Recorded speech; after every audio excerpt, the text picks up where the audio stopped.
देखिए जो लोग कह रहे हैं ना चाइनीज सामानों का बाइकआउट करो, चाइनीज सामान को मत खरीदो, अरे भाई हमारी मजबूरी भी है। हम तो सोचते हैं चाइनीज सामानों को बाइकआउट करने से भी खतरनाक काम करना चाहिए। समझिए कैसे। देखिए चाइना जो है ना मैन्युफैक्चरिंग हब है, पूरी दुनिया वहीं सामान बनाती है क्योंकि वो थोड़ा सस्ता पड़ता है। उसके यहाँ लेबर सस्ते हैं, एकदम टाइम पे आ जाते हैं, कोई लेबर का सुनता नहीं है, हर चीज़ है, जिस वजह से उसका सामान सस्ता पड़ता है। और वो मास प्रोडक्शन करता है, थोड़ा सा नहीं बनाता है, एक ही बार 1 करोड़ बना देगा। अब आप इतनी सा सब्जी बनाइए, ये इतना बनाइए, जानते हैं ज़्यादा बनाने में खर्च कम आता है, इसलिए चाइना का प्रोडक्ट बहुत सस्ता होता है। ये जो टेम्पर ग्लास हम लोग मोबाइल पे लगाते हैं ना, चाइना पे 3 रुपया में पड़ता है। 31% टैक्स जोड़कर और जो पूरा ट्रांसपोर्ट का खर्चा जोड़कर हमको वो जो टेम्पर ग्लास पड़ता है 4.5 रुपया में पड़ता है। 45 रुपया नहीं दिखा है, 4.5 रुपया में टेम्पर ग्लास पड़ता है, जिसको आप लोग दिल्ली मुंबई में 10 रुपया से 40 रुपया में लगवाते हैं। अब बताइए इतना सस्ता है तो हम कैसे रोक सकते हैं उसको।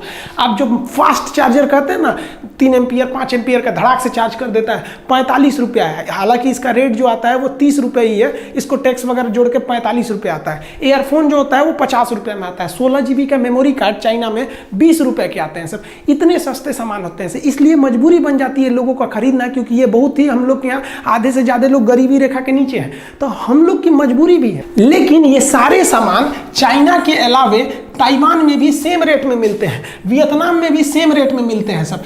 तो हम लोग क्यों ना फिलहाल सब्स्टिट्यूट के रूप में हम लोग ताइवान से खरीदें, ताइवान से, वियतनाम से। ये दोनों चाइना के दुश्मन हैं, इससे हमारा 2 फायदा होगा। चाइना से हमको आयात में भी घट जाएगा और हमको सेम रेट पे सामान चाइना के दुश्मनों से मिलेगा। ये शक्तिशाली होंगे, हमारे लिए अच्छा है। खिलौनों के मामले में चाइना पूरी दुनिया में जाइंट है। चाइना में 8 रुपए से खिलौने चालू हो जाते हैं, 8 रुपए में। पूरी दुनिया में जो सोलर पैनल दिए जा रहे हैं ना, वो चाइना से आता है। हिंदुस्तान में 70% सोलर पैनल चाइना से आयात हो रहे हैं, हमारे यहाँ नहीं बनते। जबकि भारत का शक्ति स्थला दक्षिण भारत में, दुनिया भर का केरल और गुजरात में जो पावर प्लांट लग रहा है सोलर प्लांट से, वो चाइना से आयात हो रहा है। हमारे जो लौह पुरुष थे, स्टैचू ऑफ यूनिटी, उनके लिए भी जो स्ट्रक्चर बना था वो चाइना से ही बना था। इतना ज़्यादा वो मैन्युफैक्चरिंग हब बन गया है, इतनी आराम से नहीं हटेगा। उसको हम लोग को बढ़िया से घेरना पड़ेगा, माइंड गेम से मारना पड़ेगा। समझिए कैसे। देखिए कंप्यूटर और मोबाइल की दुनिया में चाइना जो है एकदम कब्जा करके बैठा है। चाइना में जो है वो कंप्यूटर मोबाइल बहुत ही बड़े पैमाने पर मैन्युफैक्चर किए जा रहे हैं।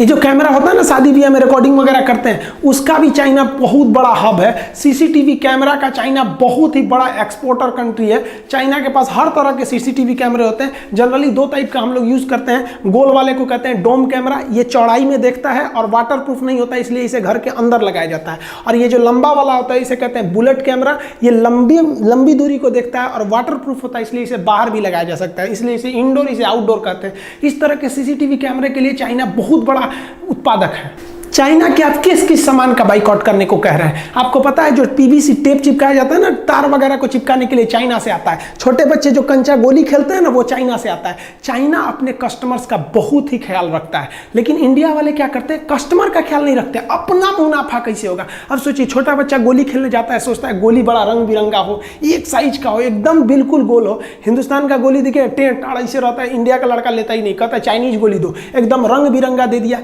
उसने कस्टमर्स की नीड को पहचाना। इन्हें हर चीज चाहिए, खूबसूरत से खूबसूरत, लेकिन सस्ते चीज में चाहिए। चाइना इस चीज को दे देता है।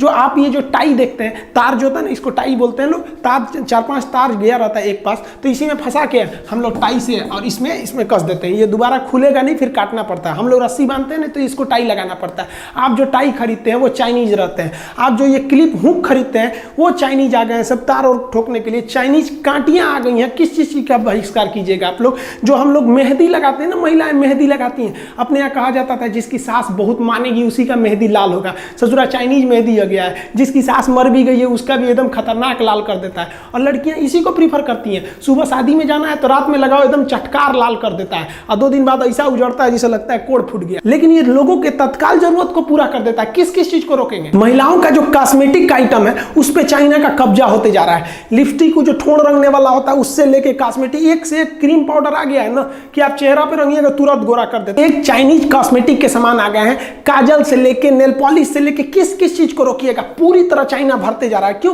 क्योंकि लोगों को क्या चाहिए, एक महिला को हर तरह का चाहिए, लिपस्टिक उसका, नेल पॉलिश चाहिए उसको, हर तरह का, जिस रंग का कपड़ा रहना चाहिए उसी रंग का ही। अब इंडिया का लेगी तो महंगा पड़ेगा, तो जितना में इंडिया का एक रंग का लेगी उतना में चाइना वाला इतना सस्ता देता है कि 3 रंग का लेगी, तो उसकी भी तो मजबूरी है। आप देखिए चाइना हमेशा अपने कस्टमर्स के बारे में सोचता है। हम लोग को चाइना के सामान को रोकने के लिए एक भावनात्मक डर भी बनाना पड़ेगा। भारत में देखिए ना, मुंह नोचुआ का हल्ला उड़ गया था, चोटी काटने वाला, बाल काटने वाला था। इसी तरह मीडिया को पैसा वैसा खिला के सरकार को ना एक हल्ला उड़ा देना चाहिए कि चाइनीज मेहंदी लगाने से ना हाथ में कैंसर हो जा रहा है, जो महिला ठोड़ रंग ले रही है चाइनीज लिपस्टिक से उसको धोधड़ हो जा रहा है। इसे ऐसे टाइप का एक मनोवैज्ञानिक दबाव बना दो, फाल्स न्यूज चला दो। हमारे यहाँ तो फाल्स न्यूज दुनिया भर का चलता है कि 2000 के नोट में चिप था, उस चिप से हम पता कर सकते हैं कहाँ 2000 का नोट छुपा है, कहाँ घंटा चिप था उसमें। चाइना अपने कस्टमर्स का बहुत ख्याल रखता है। देखिए हमारे यहाँ बनारसी साड़ी पूरी दुनिया में फेमस है।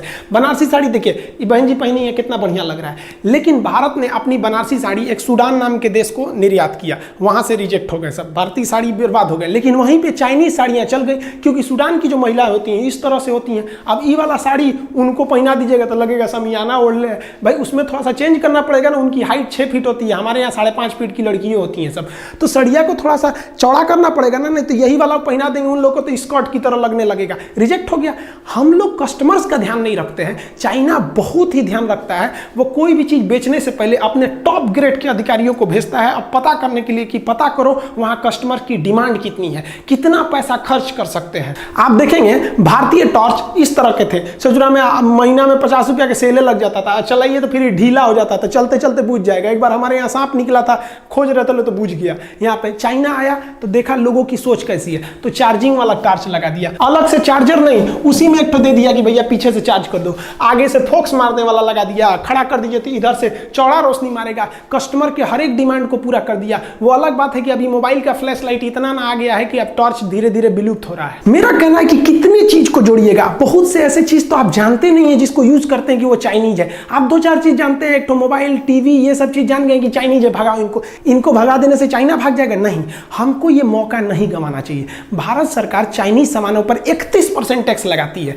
अब WTO थोड़ा दबाव बनाता है सरकार के ऊपर कि आप दूसरे के सामानों को आयात करने से नहीं रोक सकते हैं, आपकी पब्लिक रोक दे तो अलग बात है। तो इसमें हमारा काम है कि हम उसे रोकें, लेकिन हमारी मजबूरी भी तो है, हमको उतना सस्ता सामान चाहिए। बहुत से लोग हैं जो नहीं अफोर्ड कर सकते हैं, जो गरीब लोग हैं वो मजबूरी में चाइना का इस्तेमाल करेंगे। उनको तो इतना नहीं पता है कि made in China, made in India कहाँ लिखा है, पढ़ने भी नहीं आता है। तो भारत सरकार को क्या करना चाहिए कि चाइनीज सामानों का जितना सब्स्टिट्यूट वियतनाम के पास है, ताइवान के पास है, उससे आयात करना चाहिए और उन पर टैक्स को महज 5% कर देना चाहिए, जिससे कि उनके सामान सस्ते लगने लगेंगे, चाइनीज सामान महंगा लगने लगेगा। इसके टैक्स को 31 से बढ़ा के 41 कर देना चाहिए ताकि इसके सामान और महंगे हो जाए। जो बंदरगाह हैं जहां से विदेशी सामान आते हैं, वहां अपने अधिकारियों को गुप्त रूप से ट्रेनिंग दे देना चाहिए कि चाइनीज सामानों को ना इतना ना टॉर्चर कर देना, उसको जो उड़ीसा का सामान रहेगा तो जम्मू कश्मीर भेज देना, आसाम का रहेगा ससुरा को लुधियाना भेज देना, इतना टॉर्चर कर देना। इंडिया को कह देगा भाई हमारे यहाँ यही सिस्टम है, ताकि उसको लेट किया जा सके। चाइना यही करता है अपने देश में, दूसरे देश की कंपनियों को घुसने नहीं देता है।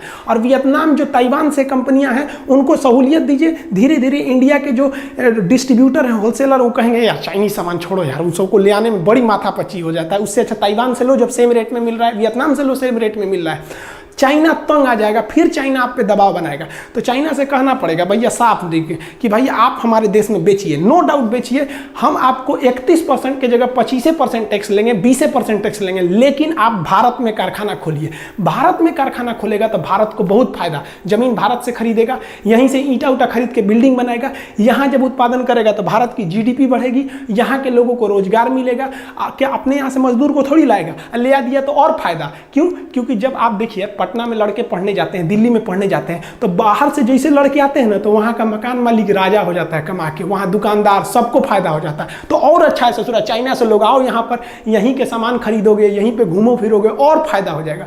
तो रोजगार वो यहीं से देगा, तो हमको और फायदा हो गया कि रोजगार मिल गया। और रोजगार जब मिलेगा तो हिंदुस्तान के लोग काम करने जाएंगे, तो उसकी टेक्नोलॉजी सीख लेंगे। हमारे यहाँ देखते हैं कोई हीरो होंडा की कंपनी में गैरेज में काम कर रहा था, 2 साल काम करके छोड़ा, अपना गैरेज खोल दिया, बहुत अच्छा है। चाइनीज कंपनी में काम किया, 2 साल काम करने के बाद अपना कंपनी खोल दिया। धीरे धीरे ऐसी टेक्नोलॉजी आएगी, चाइना ऐसे ही चुरा के लाया है अमेरिका से। इससे भारत के युवाओं में एक स्किल डेवलपमेंट होगा, और ये भारत की सबसे बड़ी कमी है। मान के चलिए कि किसी लड़के को वेल्डिंग सीखना है तो ITI में जाएगा, नहीं तो किसी वेल्डर के पीछे हेल्पर बनेगा। कोई ऐसी संस्था है जो केवल डेडिकेटेड हो वेल्डिंग सिखाने के लिए कि हाँ भैया आइए 1 महीना में हम आपको सिखा देंगे, आपको वेल्डिंग का सर्टिफिकेट देंगे? नहीं, उसके लिए 75 गो नियम कानून है। चाइना में ऐसा नहीं है, आपको जिस चीज का स्पेशलिस्ट बनना है आप वहां जाइए। लेकिन भारत में अगर आपको स्पेशलिस्ट बनना है तो या तो कॉलेज में जाइए, अगर अनपढ़ है मजदूर टाइप के हैं तो किसी किसी के पीछे हेल्पर लगिए 2 साल तक, अब धीरे धीरे सीखिए। लेकिन चाइना ने क्या किया, एकदम स्किल्ड कर दिया। किसी को पेंटिंग सीखना है, उसका एक तो कॉलेज है भैया, इसमें आइए 1 महीना में पेंटिंग सिखा के भेज देगा, सर्टिफिकेट केवल पेंटिंग का। हमारे यहाँ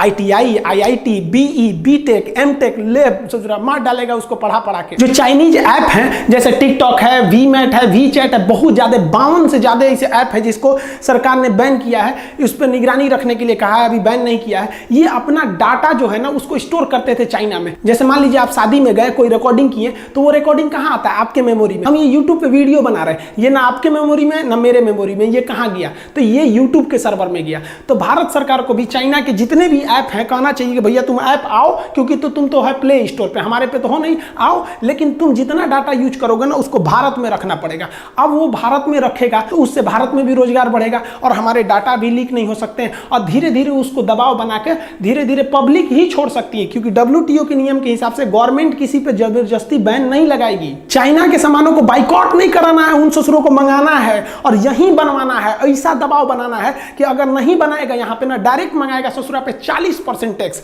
और वियतनाम और ताइवान के सामानों को प्रीफर करेंगे, और बनाएगा तो भैया 20% टैक्स। बनाओगे तो तुम हमेशा के लिए मरोगे, आप भेजोगे तो डिस्टर्ब होकर मरोगे। मतलब चाइना ना तुमको कह के लेंगे। चाइना में क्या होता है ना, वहां अधिकारी बने हैं, जैसे जिला की जिम्मेदारी DM की होती है ना, चाइना में क्या होता है, हर जिला में ना एक उद्योग वाला अधिकारी होता है, उसकी जिम्मेदारी है कि इस साल तुमको इतनी कंपनियों को यहाँ खुलवा देना है, इतनी कंपनियों को सुधार ला देना है, उसकी जिम्मेदारी है। और हमारे यहाँ किसी भी अधिकारी को कोई जिम्मेदारी नहीं, उसको डर और जरूरत है ही नहीं है। डर और जरूरत का होना जरूरी है। सरकारी नौकरी में हो गया, डर खत्म, नौकरी जाएगा नहीं, जरूरत खत्म, 1 तारीख को तनख्वाह आइए जाएगा। हमारे यहाँ इसे चौपट कर दिया सब, हमारे यहाँ के अधिकारी सबको। आप जाइए ना भारत में, अपना आय प्रमाण पत्र, मृत्यु प्रमाण पत्र बनाइए ना, एक आदमी मर गया, उस ससुरा का सर्टिफिकेट बनाने में 1 महीना लगा देगा सब। तो विदेशी कंपनियों को टॉर्चर करके रख देता है सब। इसलिए भारत में आने से पहले कंपनियां डरती हैं, जबकि जानती हैं कि हमारा माल भारत में इतना खप जाएगा कि हम कमा के लाल हो जाएंगे। लेकिन हमारे यहाँ के अधिकारी उनको ऐसा ना रगड़ देते हैं कि बेचारे भाग जाते हैं यहाँ पे। तो भारत सरकार को भी ना अपने सुझाव में उनके सलाहकारों को एकदम ट्रेनिंग देना है, एक अधिकारी बैठा के भेजना है दिल्ली में, मुंबई में, जहां भी इंडस्ट्रियल हब है,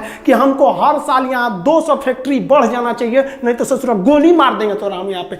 डर बिना प्रीत कहाँ। भारत सरकार के उद्योग मंत्रालय पे एकदम कड़ा डिसीजन लेना चाहिए। लिस्ट बनाइए उन चीजों का जो चाइना ज्यादा प्रोडक्ट करता है, जिसका पब्लिक ज्यादा यूज करती है, और उन सारी चीजों का कारखाना 1 साल के अंदर अंदर खुल जाना चाहिए, ना तो नौकरी से भगा देंगे। हमारे अधिकारी ये सोच रहे हैं का तोन निकल गया है, इतना कोई मतलब नहीं है, क्या हो रहा है क्या नहीं, सरकारी नौकरी लग गया। देखिए चाइना को इतना टॉर्चर करना है कि उसको फैक्ट्री मजबूरन भारत में खोलना पड़े, और जब भारत में फैक्ट्री खोल देगा ना तो हम लोग हो जाएंगे मकान मालिक और चाइना हो जाएगा किराएदार। अब कोई भी किराएदार मकान मालिक से ऐंठ के नहीं बोलता है, जानता है कि हमारा सब फैक्ट्रियां वहीं पे है, सोचा रोक देगा तब। कोई भी देश चाइना से ऐंठ के क्यों नहीं बोलता है, क्योंकि जानता है सोचा वहां पे हमारी कंपनी फंसी हुई है। अमेरिका भी शांत रहता है, उसकी करोड़ों करोड़ की कंपनियां का वहां पे इन्वेस्टमेंट है। तो भारत सरकार को इन्वेस्टमेंट लाना चाहिए, इससे FDI भी बढ़ेगी भारत सरकार की। इससे चाइना पर बहुत बड़ा प्रेशर आएगा, क्योंकि उसकी कंपनियां उस पर प्रेशर लगाएंगी, भैया मेरा वहां पे सब फैक्ट्री फंसी हुई है। और हम लोग को यह नहीं कहना पड़ेगा कि बाइकआउट चाइना, भैया भारत में ना बन रहा है, यहाँ पे 1 नंबर का काम हो रहा है। अब यहीं से बना के तुम बगल में बेचो, पाकिस्तान को बेचो, श्रीलंका को बेचो, किसी को भी बेचो, लेकिन हमारे यहाँ मैन्युफैक्चरिंग हब बनाओ।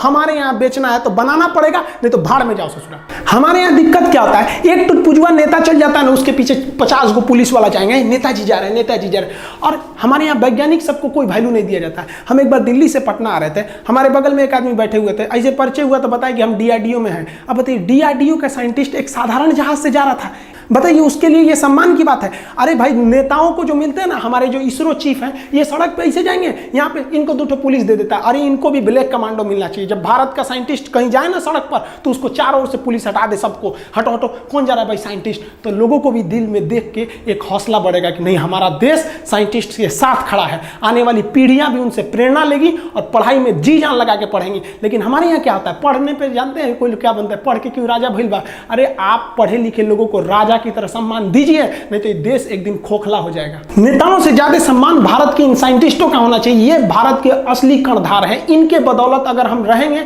इनका सम्मान करेंगे, तो एक दिन सच में ये भारत को सोने की चिड़िया बना देंगे। आपने कभी सोचा कि भारत के बड़े बड़े IIT इंजीनियर क्यों भारत छोड़ के चले गए? क्योंकि उनको वहां बेहतर प्लेसमेंट मिलता है, बेहतर जॉब मिलता है। हमारे यहाँ क्या मिलता है, इन लोग को नेताओं के दल्ला बना के रख देते हैं लोग। कभी कोई टेंडर में इनको फंसा देगा, कहीं भी किसी न किसी चीज में फंसा देगा, अगर इन नेताओं की बात नहीं सुनेंगे तो। आपको पता है आरबीआई के गवर्नर रघुराम राजन जी इतने बेहतरीन इंसान, आरबीआई की जब रिटायरमेंट हुए तो ये अमेरिका में जाके प्रोफेसर हुए। सोचिए इनसे पढ़ा हुआ लड़का कितना आगे जाएगा। हम अपने देश को धीरे धीरे खोखला करते जा रहे हैं। ये एक तत्काल रिजल्ट होता है कि चाइनीज के सामानों को बाइकआउट कर दो, ये बहुत लंबा पीरियड तक ये नहीं चलेगा। आपको एक बहुत सोची समझी रणनीति बनानी पड़ेगी। चाइना को माइंड गेम से मारना पड़ेगा। इस तरह से मारिए चाइना को जिस तरह से उसने पूरी दुनिया को मारा वहां पर। हमारे देश में बनाना है, एक ही शर्त रहेगा, हिंदुस्तान में सामान को बेचना है तो 40% टैक्स दो, नहीं तो यहां 20% टैक्स दो, यहां उत्पादन करो। नहीं तो तुम सपना छोड़ दो कि भारत का व्यापार तुम्हारे लिए है। इसके बाद बाइकआउट कीजिए अगर चाइना इस पर रेडी नहीं होता है तब। आगे आप क्या सोचते हैं आप कमेंट करके बताइए। मिलेंगे हम लोग नेक्स्ट वीडियो में, तब तक के लिए